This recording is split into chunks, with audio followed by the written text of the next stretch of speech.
Oh guys, andito na naman kami guys ni Parang Jeng. Parang Jeng guys oh. At ito si Parang Lawrence. Guys, nag-assemble pala kami guys oh. Ng 4K. Nag-overall kami. Ito guys. Galing to dito sa Tamaraw Jeep. Ito si Parang Jeng. Galing to dito sa Tamaraw na Jeep guys oh. Tamaraw Jeep 4K engine.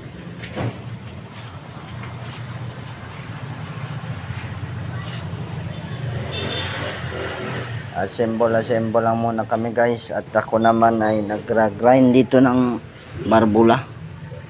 So, grind ako guys, ay para i-setting natin to guys. Si parang yun na assemble, ako nag-grind ng barbula.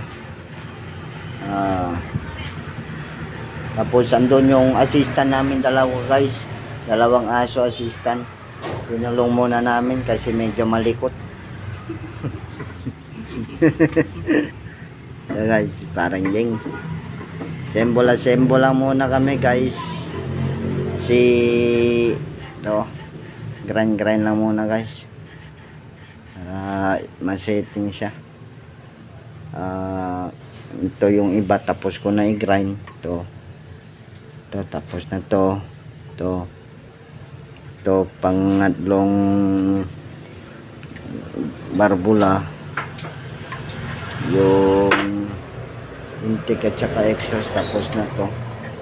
Ito tapos na to guys. Ito na lang bali tatlo na lang guys. Doon si Parang Jeng, assemble lang si Parang Jeng ang 4K engine. Ito naman nagra-grind ako dito guys.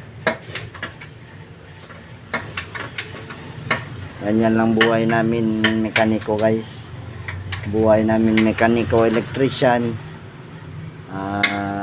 para magka-kwarta. Maghanap kami ng mapag-ayusan ng mga sasakyan. Baka sino gusto sa inyo dyan magpaayos. Shout out nga pala kay kay Ramil pati kay Benji, at saka kay Jing Sipo.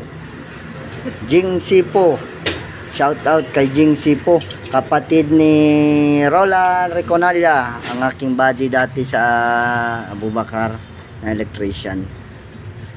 Si Jing Sipo yung nakababatang kapatid ni Uncle Roland. Shout out kay Jing Sipo.